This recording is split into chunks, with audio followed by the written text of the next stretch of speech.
오늘 본문에 있는 말씀을 통해서 마음이 상하여 빚을 잃었나요? 그런 제목 가지고 말씀을 살펴봅니다. 2년 전에 이제 찰조 밭이 다 쓰러졌어요. 밭이 한 600평 정도 되는데 한 300평 정도가 쓰러졌습니다. 바람에 다 깔려버린 거예요.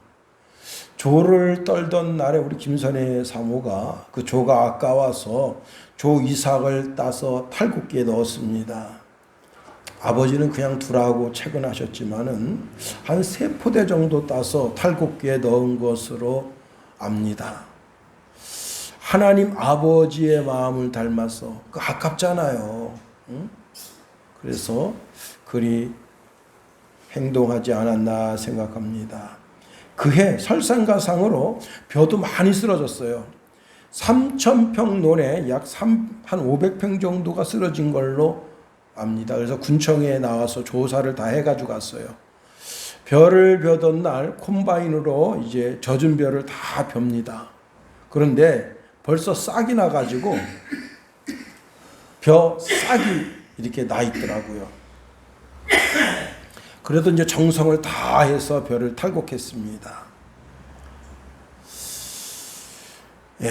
벼대가 바람에 약해서 무너진 겁니다. 그해 이제 겨울 됐죠.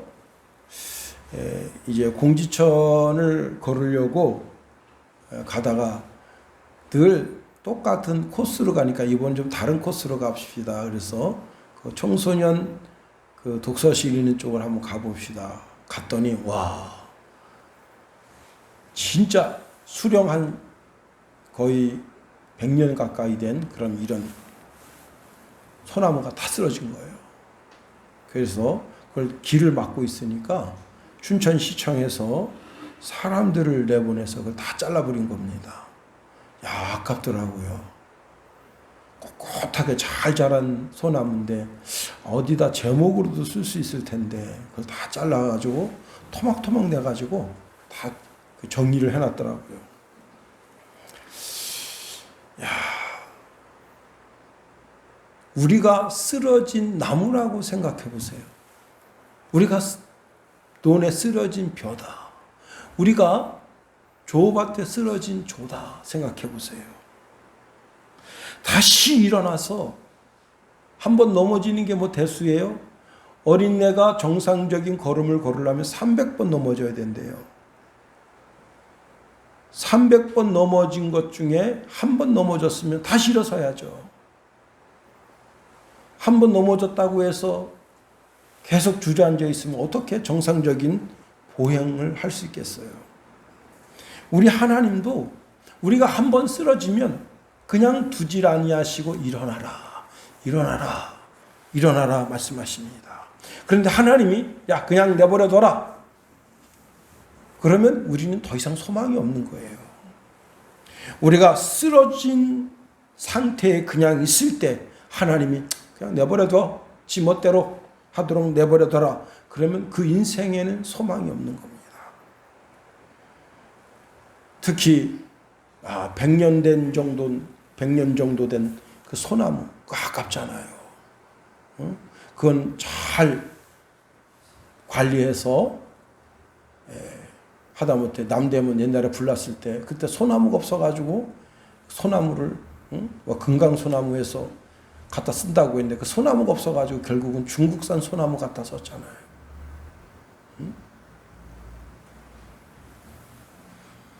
자, 우리가 사실 소나무더라도 또 벼라도 아니면 조라도 그렇게 쉽게 쓰러질 수 있는 존재인 것은 사실입니다.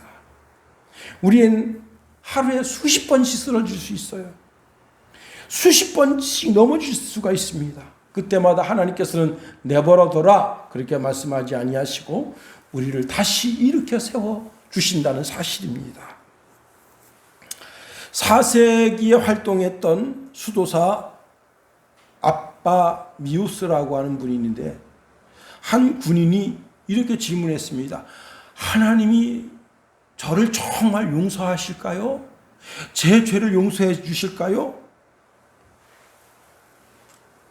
그런데 그 군인이 그 군복을 입고 있는데 그 군복이 찢겨져 있습니다. 그래서 이 아빠 미오스 수도사가 그 사병의 찢어진 군복을 쳐다보면서 이보게 자네 군복이 찢어졌구만. 그런데 그 군복이 찢어졌다고 그 군복을 벗어버리겠는가? 여러분 지금도 군복이 굉장히 귀한데 그때 얼마나 더 귀했겠어요. 아닙니다. 이 좀 찢어진 거 가지고 버릴 수 있나요? 제가 이제 벗어서 잘 집어서 다시 입어야죠. 그때 이 수도사가 이렇게 말했습니다. 그 몇 푼 안 나가는 군복도 깨끗하게 수선해서 다시 입는데 하나님의 형상, 하나님의 이미지로 창조된 자네를 왜 깨끗하게 용서하고 정결하게 해서 다시 사용하지 아니하시겠는가? 하나님은 언제라도 자네를 깨끗하게 해서 다시 사용하기를 원하신다네 라고 말씀을 주었다고 하는 겁니다. 자, 예수님께서 아침에 성전 뜰에서 말씀을 증거하려고 하시는데 바리새인, 사두개인 그리고 교법사들이 한 여인을 옷이 홀라당 벗겨진 채로 머리채에 질질 끌려옵니다. 젖가슴이 다 드러나고 음부가 다 드러나고. 그런데 그 바리새인, 사두개인, 교법사들이 아주 의기양양해서 이 여자는 간음하다가 현장에서 잡혔어. 모세의 율법에 의하면 돌로 쳐 죽이라고 되어 있는데 당신은 우리한테 어떤 교훈을 주시겠소? 하고 당당하게 묻습니다.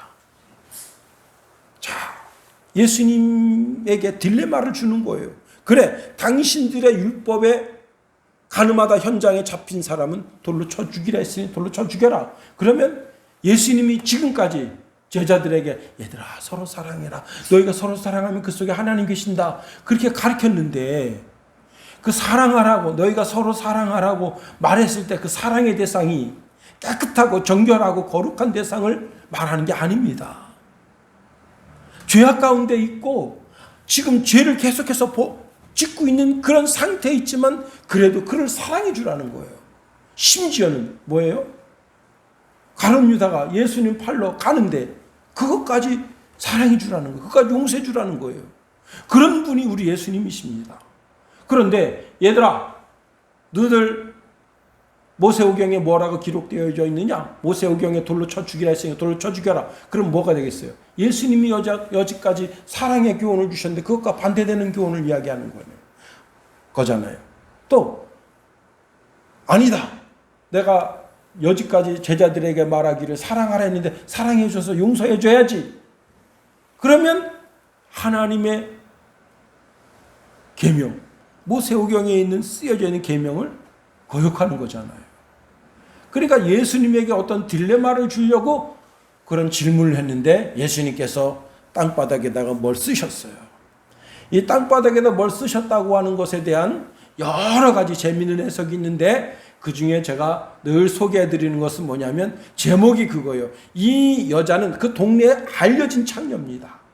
유명한 창녀예요. 그리고 그 동네 사람들이 꼭 한번 같이 잡았으면 하는 그런 창녀예요. 그래서 거기 제목이 그거예요. 제목. 이 여자와 잔 남자 이름 명단 그리고 그 남자 이름 명단을 몇 월 며칠 누구 몇 월 며칠 누구 이름을 쭉 썼다는 거예요. 그래서 이놈들이 다 돌 들고 와서 이 돌 누구를 치려고 그러는 거예요? 이 여자를 치려고 가져온 게 아닙니다. 예수님을 치려고 가지고 온 돌이에요. 돌을 다 놓고 갔습니다. 한참 있다가 예수님께서 그 여인에게 물었어요. 너를 돌로 치려던 사람들 다 어디 갔느냐? 나도 네 죄를 정죄하지 않겠다. 다시는 가서 죄를 범하지 말아라. 뭐예요? 다시 일어서라는 거예요. 다시 일어나 빛을 발하는 거예요. 기회를 주는 거예요. 우리 주님은 주님 앞에 나오는 사람 어떤 사람이든지 그 사람에게 늘 언제나 새로운 인생의 길을 걸어가도록 길을 주시는 겁니다. 그렇습니다. 이 여자는 꺾인 갈대와 같아요. 지금 꺼져가는 등불이에요. 여러분, 꺼져가는 등불과 같은 여인인데 다시는 가서 죄를 짓지 말고 이제 그 꺾인 갈대의 아픈 상처를 보듬고 다시 일어서라. 다시 심지에 불을 붙여서 다시 활활활 시대의 빛을 발하는 그런 심령으로 살라. 주님 말씀하시는 겁니다. 예수님은 깨끗한 사람, 거룩한 사람, 의로운 사람 부르러 오신 게 아니에요. 예수님은 죄인을 불러서 그 죄인들로 하여금 잘 회개하고 그리고 하나님 말씀 가운데 잘 살아서 이 시대의 등불이요, 이 시대의 진리의 삶을 살도록 하시기 위해서 오신 것이라는 사실입니다. 우리가 오늘 본문에 있는 말씀을 통해서 한 세 가지로 한번 살펴보려고 하는 겁니다. 첫 번째요, 오늘 본문 말씀에 보니까 상한 갈대를 꺾지 아니하신대요. 갈대는요, 성경에 갈대라고 하는 단어를 6가지 단어로 표현합니다. 첫 번째는요, 습지대 식물이라고 하는 개념으로 아그몬이에요. 아그몬은 습지대에 사는 식물이다. 그 다음에 물가에 나는 가느 갈대란 뜻으로 이후라는 단어입니다. 그 다음에 파피루스가 이제 종이의 원위 단계잖아요.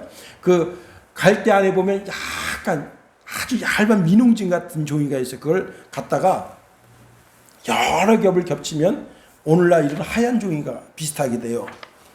그러면 그걸 가지고 거기다가 이제 글을 쓴 거예요.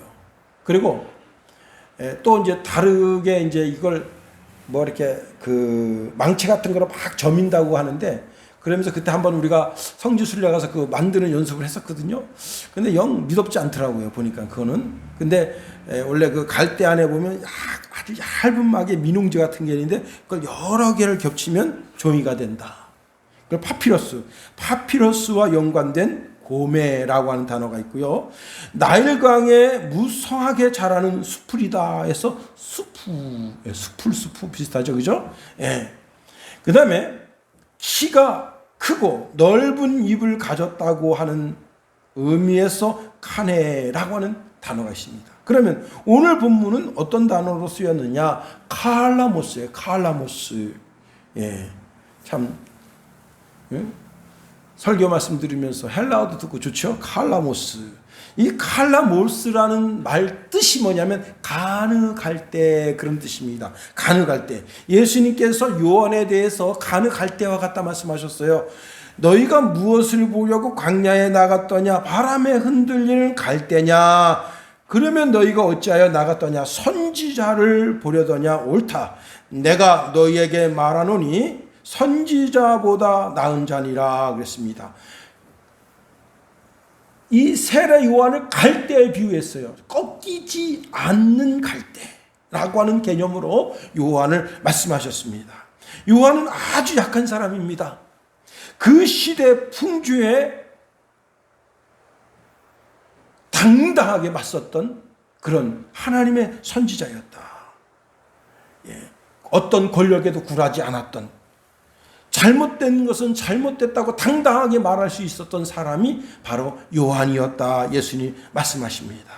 여기 칼라모스는요, 아주 가는 갈대로 이 갈대를 여러 겹을 묶어서 여러 개를 이렇게, 이 지역에서는 이렇게 정상적인 나무가 나기가 쉽지가 않아요. 그래서 이 갈대를 여러 개를 겹쳐가지고 묶어요. 중간중간 30cm씩 이렇게 묶어가지고 지팡이로 쓰는 겁니다. 갈대 지팡이. 예. 갈대 지팡이 하나로만 지팡이를 삼을 수가 없어요. 왜냐? 워낙 가늘기 때문에 가는 거를 한 10개씩, 뭐 20개씩 이렇게 묶어요. 끈으로 묶으면 그게 이제 지팡이가 됩니다. 그 다음에 칼라모스는 또 무슨 뜻이 있는가 하면 그 한마디 한마디가 청량대가 돼요. 청량대. 그러니까 갈대 한마디가 그 한마디를 가지고 건물을 짓는 기준점, 자가 되는 거예요. 칼라모스라고 하는 단어 속에는 청량대를 의미하는 의미가 있다는 겁니다. 점점점 이제 의미가 깊어지죠. 여러분, 메저링 리드라 그래가지고, 메저링은 뭐예요? 모든 측량 기계에 그 계측할 수 있는 그런 걸 메저링이라 한단 말이에요. 그 자동차에 에어컨 가스 넣으려면 그 메저링이 있어야 돼요. 예, 측량 기계가 있어요. 그 기압을 측정하는 기계가 있어야 돼요. PSI라 그래가지고 그걸 보고 65 정도에 맞춰서 아니면 압력이 그 기계가 가동되지 않은 상태에서 저압과 고압이 90에 맞춰져 있어야 돼요. 그 측량 기계를 메저링이란다. 그런데 이 갈대를 뭐라고 하느냐? 메저링 니드라 한다 이게. 응? 그 다음에 칼라모스를 또 뭐라 하느냐? 이것을 가리켜서 끝을 뾰족하게 잘라가지고 펜으로 쓰고 그 다음에 그 고양이 털 아니면 돼지 털 이게 여러 개 모아가지고 갈대에다 닦여가지고 붓으로 사용한다. 그래서 칼라모스라고 하는 것은 펜 또는 붓의 의미가 있습니다. 또 칼라모스는요, 이걸 여러분 이렇게 20-30개 묶어가지고 지팡이를 만들잖아요. 근데 이거는 집단처럼 이렇게 여러 개를 묶어가지고 배를 만들 수 있어요. 뗏목. 예. 갈대로다가 만든 뗏목 보셨어요? 못 보셨죠? 동물의 왕국을 잘 보면 거기 나와요. 거기에 그쪽 지역 사는 사람들이 갈대를 갖다가 딱 이렇게 단단히 묶어가지고 4단, 5단 묶어가지고 그걸 해가지고 뗏목을 만들고 그 뒤에다가 더 기가 막힌 건 현대인이 문명이잖아요. 뒤에다 모터를 다른 거예요. 예, 그래서 딱 바다를 유유자적 다닙니다. 그 다음에 이 칼라모스가 아주 우리에게 다가오는 의미 중에 하나가 뭐냐면 여기 오늘 본문에 뭐라고 말하고 있는가 하면 이렇게 말하고 있어요. 상한 갈대를 꺾지 아니하며 라고 하는 말을 쓸 때 상한 갈대라고 하는 말을 쓸 때는 어떤 의미가 있느냐면 이걸 가지고 피리를 만들어 본다는 거예요. 피리. 예?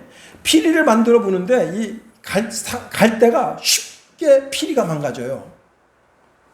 이 갈대로다가 피리를 만들어서 불 수는 있지만 쉽게 망가져요. 그래서 어떻게 하느냐면 목자가 자기 손에 익숙한 그 갈대 피리를 다시 갈대를 꺾어서 만드는 것보다 다시 그걸 잘 깎아서 만든다는 거예요.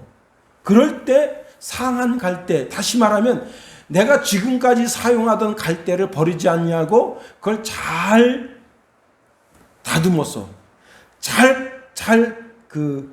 수리해서 그 갈대 피리를 사용한다라고 하는 말을 쓸 때 상한 갈대라고 하는 말을 쓴다고 하는 겁니다. 칼라모스 아주 중요한 단어죠.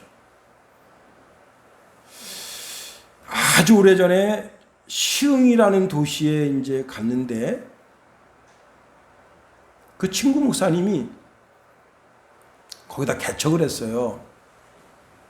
그래서 이제 축하해 주러 갔는데 그 들어가는 아파트 입구서부터 전부 이상한 그 현수막이 붙었어요. 뭐 몇 월 며칠 날 아파트를 재측량하고 뭘 한다. 그리고 뭐 몇 월 며칠 날 대모하니까 나와라. 그래서 내가 그 목사님한테 여쭸어요. 아니 이거 아파트로 오니까 분위기가 심상치 않은데 왜 대모합니까? 그랬더니 진짜 놀랄 일입니다. 그때 당시에 중국산 시멘트가 들어오고 중국산 철근이 들어왔는데 이 아파트는 뭐로 졌느냐? 중국산 철근으로 짓고 중국산 시멘트로 졌는데 문제는 뭐냐면 한 층당 10cm를 낮췄대요. 32층인데 32층 아파트를 한 층당 10cm를 낮춘 거예요. 그러면 얼마가 낮춰진 거예요? 3m 20. 3m 20이면 한 층이 낮아진 거야. 한 층이. 그래서 내가 그랬죠. 그 자가 혹시 중국산 자가 아닙니까? 그런데 다 웃더라고요. 여러분, 칼라모스가 뭐라고요? 청량대. 응? 메저링 리드. 줄자가 망가졌어요. 측량의 기본되는 단위인 센티미터. 또는 여기까지 오전 시간에 살펴봤잖아요. 한 규빗. 한 규빗을 사용하는 청량대가 꺾였어. 그러면 그걸 버리겠냐 이거예요. 야, 아니 3m 20을 줄였어요. 32층 아파트인데. 이 나쁜 놈들 아닙니까? 근데 내가 어떻게 그럴 수 있냐. 그래서 지금 그것 때문에 구청에서 난리 났다는 거예요. 사람들이 지금 거반 다 들어왔는데 건축허가를 안 내주고 있대요. 왜? 한 층당 10cm씩 줄여가지고. 그런데 어떤 목사님이 그런 얘기를 하시는 거예요. 뭐냐면 유리창도 10cm를 줄이면 그게 어마어마하게 나는다는 거예요. 철근도 유리창도 시멘트도. 와, 이런 불법이 없어야 되죠. 응? 그렇습니다. 갈대 한마디가 한마디 척도가 되어야 되는 거예요. 꺾이면 더 이상 그 건물을 짓는 기준자가 될 수가 없는 거예요. 꺾인 지팡이는 사람이 짚을 수가 없는 거예요. 왜냐? 꺾인 지팡이를 의지하면 넘어지게 되는 거예요. 꺾인 뗏목, 중간이 꺾인 뗏목은 그 뗏목으로서 기능을 할 수가 없는 거예요. 왜? 그 뗏목이 접혀서 다 죽게 되는 거예요. 그렇습니다. 꺾인 것은 사용할 수 없어요. 그래서 오늘 상한 갈대라 했다는 거예요. 상한 갈대. 상한 갈대는 불쏘시개나 쏠 수밖에 없는 거예요. 자, 이 세상 사람들을 보니까 다 상한 갈대예요.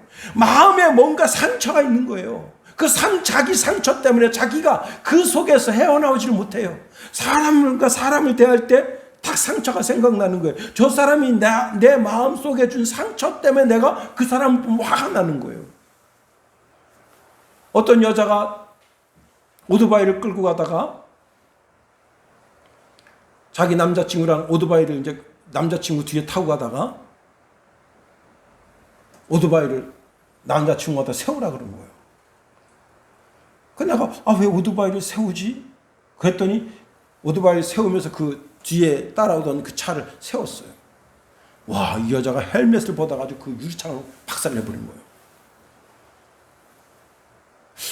왜 그러지? 근데 이 남자가 여자가 이제 그 핫팬츠를 입고 이렇게 오토바이를 타고 갔는데 거기다 대고 뭐라고 욕을 했나 봐요. 또 욕해보라고 막 이러는 거예요. 여자가 자기 화이바 들고서는 그 남자가 꼼짝 못합니다. 자기한테 한마디 한 것 때문에 이 여자가 화가 나가지고 남자친구들로 오토바이를 세우라고 그러고 유리창을 그냥 칵 치니까 그냥 그 차 유리까지 무슨 힘이 있겠어요. 응? 근데 그 차가 볼보더라고, 볼보. 야, 그 남자가 그냥 밖에 나와서 찍소리도 못해요. 응? 왜 유리창 깼냐고 뭐라고 하는데 또 욕해보라고. 이번엔 이거로 네 머리를 치겠다 이거예요. 응? 와, 여자 대단합니다. 뭐예요? 그 남자가 마음에 상처를 주고. 응? 여러분, 이 세상 모든 사람 다 상한 갈 때 마음에 뭔가 모르지만 마음에 상처가 있어. 육신의 상처가 있고 마음의 상처가 있고 영혼의 상처가 있어. 조영기 목사님이 어느 중소도시에 가서 부흥회를 인도하면서 오늘 본문에 있는 말씀을 가지고 설교하시면서 이제 이런저런 말씀하시다가 뭐라고 말씀하시냐면 여러분 중에 죄 안 지은 사람 한 사람이라도 있으면 나와보시오 그랬더니 저 중간쯤에서 어떤 젊은 남자가 벌떡 일어서더니 나는 죄 안 졌어. 난 죄 하나도 안 졌어. 그리고 막 나가려고 그러니까 목사님이 내가 부흥회를 이렇게 수십 년 인도하는 중에 나 죄 하나도 안 졌어. 그런 사람이 아무도 없었는데 나 죄 안 졌어. 그런 사람이 있으니까 너무 깜짝 놀라가지고 참 어떻게 저런 사람이 다 있나 그랬더니 그 옆에 있는 사람이 번쩍 서더니 목사님 저 이게 집사인데요. 우리 남편 미쳐서 그래요. 그랬다는 거예요. 미쳐서 정신 고치러 왔어요. 여러분 세상에 마음에 상처 없는 사람 누가 있겠습니까? 바보 천치라도 마음에 상처가 있는 거예요. 응? 사도 바울이 사람에 대하여 정확하게 말합니다. 로마서 3장 10절에 보니까 기록된 바 의인은 없나니 하나도 없으며 깨닫는 자도 없고 하나님을 찾는 자도 없고 다 치우쳐 한 가지로 무익하게 되고 선을 행하는 자도 없나니 하나도 없도다. 저희 목구멍은 열린 무덤이요 저희 혀로는 속임을 베풀며 그 입술에는 독사의 독이 있고 그 입에는 저주와 악독이 가득하고 그 발은 피 흘리는 데 빠른지라 파멸과 고생이 그 길에 있어 평강의 길을 알지 못하였고 저희 눈앞에 하나님을 두려움이 없느니라 함과 같으니라. 사람이 다 그렇다 해요. 다. 그런데 그런 사람이랄지라도 우리 예수님 앞에 오면 육신의 상처를 치유 안 받고 마음의 상처를 치유 안 받고 영혼을 치유해 주신다 하는 겁니다. 이 시간도 우리가 주님 앞에 나왔으니 육신의 상처가 있는 분들, 비록 암이라 할지라도 치유 안 받는 역사가 있어지길 예수님의 이름으로 축원해 드립니다. 마음의 상처가 있습니까? 마음의 상처를 주님께서 깨끗하게 치유해 주시기를 예수님의 이름으로 축원해 드립니다. 영혼의 상처가 있습니까? 영혼도 여러분의 영혼을 만져주심으로 말미암아 강건케 되는 저와 여러분이 다 될 수 있기를 예수님의 이름으로 축원해 드립니다. 그렇습니다. 상한 갈대를 꺾지 아니하시고 그 상한 갈대가 다시 단단해지고 그래서 한 시대에 위대하고 거룩하고 복되게 쓰임받기를 원하시는 분이 우리 주님이시다. 두 번째로 보니까 꺼져가는 등불도 끄지 않는다 하십니다. 여러분, 꺼져가는 심지, 이 심지라고 하는 말은 이제 세마포라는 단어예요. 심지라는 단어가 세마포 그 옷으로다가 심지를 삼은 거예요. 얼마 전 중국에 큰 대형 화물인데, 와, 화물차도 우리 대한민국에서는 그렇게 큰 화물차를 보기가 쉽지가 않아요. 역시 중국은 중국입니다. 화물차가 얼마나 큰지, 와, 길이가 거의 한 20m 가까이 될 것 같아요. 근데 이 화물차 엔진에 불이 난 거예요. 그래서 불이 처음에는 조그맣게 났어요. 그러니까 이제 자기 차에 소화기가 있거든. 우리 차에도 소화기가 있어요. 소화기 갖다가 탁 처음에 껐어요. 그래서 불이 꺼지는 듯 하더니 다시 불이 ปุ๊ 터오릅니다. 그러니까 이번에는 그 상가에 비치된 소화기인데 소화기가 제법 커요. 이게 사람이 드는 게 아니고 이게 바퀴가 달려서 끌고 오는 거 소화기예요. 그 제법 큰 거예요. 아주 이만해요. 제 몸보다 더 커요. 그 소화기를 계속 하는데 그 소화기를 갖다 끌 때만 꺼져요. 다시 불이 ปุ๊ 올라와. 이번에는 어떤 사람이 소화전을 연결했어요. 그래가지고 소화기 호수를 딱 갖다 준 거예요. 물 딱 틀어가지고 쫙 뿌리니까 불이 꺼진 겁니다. 야, 불 탔으면 어떡하겠어요. 그 차의 뒤에 짐이 가득 실렸는데 뭐로 잃을 거예요. 응? 그 차를 잃어버리는 게 문제가 아니라 그 차에 실려있는 짐이 불타면, 그거는 꺼져가는 심지가 확실히 꺼져야 되는 거예요. 응? 그러나 여러분, 오늘 꺼져가는 심지는 어떤 심지를 가리켜 이야기하는가 하면 호롱불이에요. 방 안에 방을 밝히는 빛입니다. 그 빛이 꺼져가고 있어요. 그러면 그 방 모든 사람들이 다 어둠 속에 살아야 되는 겁니다. 여러분, 저 북한의 김정은이가 어둠의 영이 사로잡고 있으니까 북한의 전 국민이 어둠의 영에 사로잡혀 있는 거예요. 우리 대한민국 문재인 대통령이 어둠의 영이 사로잡혀 있으니까 대한민국의 모든 국민들이 다 어둠에 사로잡혀 있는 거예요. 등불이 사람이다. 등불이. 여러분이 이 시대의 등불인 거예요. 내가 학교에 가면 그 학교에 등불이 돼야 되는 거예요. 내가 친구를 만나면 친구 사이에 등불이 되어야 되는 거예요. 내가 꺼져가면 거기가 어두워지는 거예요. 내가 가정에 있으면, 저번에 며칠 전에 우리 성찬이가 아빠 그러시면 어떡해요? 그러는데 마음이 찔리더라고요. 내가 목사인데 내가 그러면 안 되지. 응? 아빠가 그러시면 어떡해요? 근데 그 말 한마디에 탁 찔리더라고. 속으로 쥐놈은 얼마나 잘났다고. 그런데도 그래 내가 목사인데 잘해야지. 응? 예, 그렇습니다. 우리는 등불이에요. 이 시대의 등불이에요. 많은 목사들이 이 시대의 등불입니다. 간첩이 돼서 되겠어요? 응? 김정은이를 도와주고 말이죠. 응? 그러면 되겠어요? 응? 참내원 거기 지금 넘어간 명단이 60명이라는데 60명 밝히라는데 지금 문재인 정부에서 안 밝히고 있어요. 그러나 정권이 바뀌면 밝혀질 겁니다. 그 목사들 목사 자리에서 물러나세요. 목회 자리에서 물러나세요. 누가 됐든지 간에. 응? 간첩을 도와주고 북한을 도와주고 공산주의는 하나님 없다는 사람을 도와주는데 그 자리에서 서서 목회하려고 합니까? 그 자리에서 물러나야 됩니다. 그 목사는 파면해야 돼요. 다시는 목사직을 주면 안 되는 겁니다. 응? 그 등불은 꺼졌어요. 이미 예수 그리스도의 심판이 임한 등불입니다. 그 등불 심지도 이미 잘려져 나갔을 뿐만 아니라 그 호롱 등불 등잔도 이미 주님 깨셨어요. 하나님이 없다고 하는 자들을 돕는 자들은 사단의 무리보다 더 악한 자들입니다. 잘 들으세요. 우리가 이 시대 등불이에요. 근데 우리는 사람의 등불이 아니에요. 하나님의 등불이에요. 이걸 알아야 됩니다. 이 어두운 시대를 밝히려는 하나님의 등불이에요. 하나님의 마음이에요. 하나님의 자존심이에요. 그래서 우리를 하나님의 자녀라 했다. 마태복음 5장 14절 15절에 보니까 너희는 세상의 빛이라 했어요. 세상을 비치는 하나님의 빛이에요. 산 위에 있는 동네가 숨기지 못할 것이요 사람이 등불 아래 등불을 켜서 말 아래 두지 아니하고 등경 위에 두나니 그러므로 집안 모든 사람에게 비추느니라.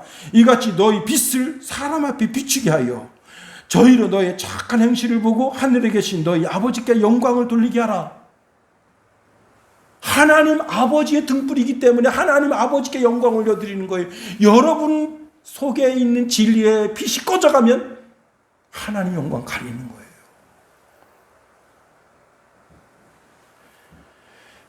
그런데 어떤 분이 주석을 이렇게 했더라고요. 우리는 빛은 빛인데 예수님께 빛을 받아서 세상을 비치는 빛이다. 거짓말입니다. 우리를 달로 비유했더라고요. 태양이 있는데 태양의 그 밝은 빛이 달에 비쳐서 비추는 빛이다. 거짓말입니다. 왜? 원어가 그런 뜻이 아니에요. 우리는 우리 자체 속에 성삼위 하나님이 계셔서 그 하나님이 우리로 하여금 진리의 빛 가운데 빛을 발하도록 우리를 또 다른 발광체로 만드신 거예요. 우리는 예수님께 빛을 받고 성령님께 빛을 받고 하나님께 빛을 받아서 그 빛을 비추는 그런 존재가 아니라 성삼위 하나님이 내 속에 내주에 계시고 그 내주에 계신 하나님의 자녀로서 이 땅에 내가 행하는 모든 족적이 빛이 되도록 명령받고 있다는 사실입니다. 에베소서 5장 8절에 보니까 너희가 전에는 어둠이더니 이제는 주 안에서 빛이라 빛의 자녀들처럼 행하라 말씀했습니다. 그러면 여기 등불이 왜 꺼져가는 줄 아세요? 꺼져가는 이유가 여러 가지가 있을 수 있는데 단 한 가지만 말씀드리면 기름이 없어서 꺼지는 거예요. 기름이 없어서. 여러분, 발전소를 돌리지 못하는 이유가 있는데 그 돌리지 못하는 이유가 뭐냐면 기름이 없었어. 응? 태양광 발전소를 아무리 잘 깔아놨더라도 해가 안 뜨면 전기를 발생하지 못하는 것 똑같은 거예요. 그 등 안에 호롱불 등 안에 기름이 없으면 그 감람유를 갖다 집어넣어야 되는데 감람유가 떨어졌어요. 그러면 더 이상 방을 밝히는 빛을 못 발하는 거예요. 그리고 그 심지가 타 들어가는 거예요. 심지가 타 들어가면서 거기서 아주 고약한 냄새가 나고 심지가 타 들어가면서 그 까만 연기가 나거든요. 그 까만 연기가 우리 코 속으로 이렇게 왔다 갔다 여기다 까만 두기를 내요. 그리고 그 까만 연기가 폐 속에 들어간들 좋은 일이 뭐가 있겠어요. 우리 아버님 담배 열심히 피시는데 아마 천국 가는 그날까지 담배 피실 줄 압니다. 응? 담배 피는 것도 죄 짓는 거 아니고 술 먹는 것도 죄 짓는 거 아니에요. 예수 안 믿는 게 죄 짓는 거예요. 예. 그 담배 먹는 거 가지고 죄 짓는 거라고 생각하면 안 됩니다. 어떤 사람 열심히 사탕 먹어요. 사탕 먹는 것도 죄 짓는 거예요. 왜? 기호식품 먹잖아. 담배도 기호식품인 것 뿐이에요. 그걸 막 확대 해석해서 담배 먹는 사람 속에는 귀신 산다. 사탕 먹는 사람 속에도 귀신 살아요. 왜? 그 유혹을 못 이기잖아. 똑같은 거예요. 우리가 성경에서 말하는 죄는 예수 안 믿는 게 죄다. 이게. 왜? 예수님 말씀하셨잖아요. 응? 죄여라 하면 뭐냐? 하나님 믿지 않는 게 죄다. 이게. 자, 그런데 그 연기가 그 속에 들어가서 그냥 폐에 그냥 그 그름이 꽉 차버리잖아요. 그 끓음이, 그 연기가 아주 몹쓸 짓을 하는 거예요. 그런데 그 꺼져가는 그 등불에다가 다시 기름을 부어주면 그 등불이 다시 빛을 발할 수 있어요. 근데 그 기름이 뭐냐는 거예요. 기름이 뭐냐는 거예요. 기름이 바로 성령입니다. 기름이. 내가 지금 꺼져가는 등불이 될 때 주님께서 기름을 부어주려고, 내 속에다가 성령의 기름 부어주시려고 딱 준비를 하고 있어요. 준비를 하고 계셔. 근데 내가 교만해서 회개를 하지 않아. 그러면 성령의 기름 못 부어주시는 거예요. 여러분, 아무리 힘 좋고 능력 있고 이건희 회장님 사모님이 타시던 차가 국내에 지금 몇 대 돌아다니나 봐요. 아무리 능력이 좋은 차라도 거기 휘발유가 안 들어가면 어떻게 차가 움직이겠어요? 휘발유가 거기서 타줘야 능력을 발휘해서 차가 움직이는 거 아니에요. 그렇습니다. 여러분, 요셉이 종놈으로 팔렸어요. 종놈으로. 여러분은 하루아침에 종놈 됐다고 생각해봐요. 여러분이 하루아침에 저 남해안 그 새우잡이 배에 팔렸다고 한번 생각해 보세요. 자, 새우잡이에 팔려온 놈이 곱상하게 생겼는데 주인이 이제 그 새우잡이 배 주인이 말합니다. 야, 이 새끼야! 일어나, 이 새끼야! 새우 잡아야지! 예, 감사합니다. 일 시켜주셔서 감사합니다.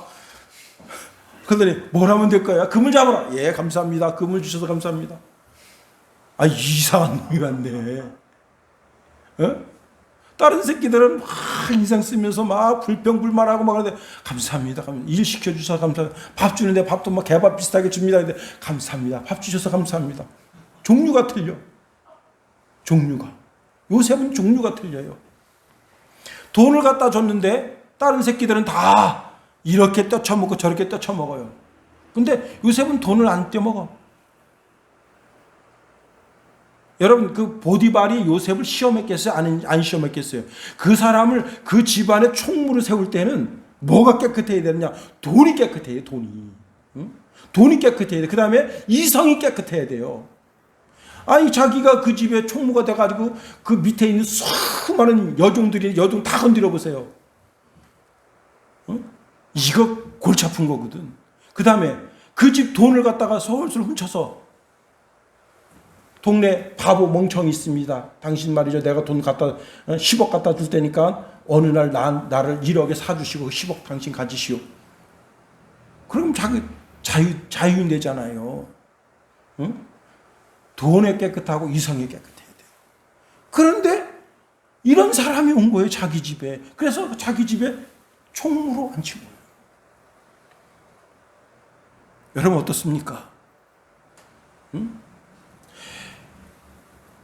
꺼져가는 심지인데 거기에 성령의 기름 부음이 싹 있으면 그 사람이 거기서 다시 빛을 발하는 거예요. 그 집을 밝게 해주는 거예요. 누가 그 요셉이 자기 밑에 있는 사람들을 많이 거느리는데 어떤 집사가 자꾸 여자한테 추근덕 됩니다. 가서 정식으로 말합니다. 당신 한 번만 그 여자한테 추근덕거리면 새끼손가락 하나 잘라서 그 증표로 삼는다.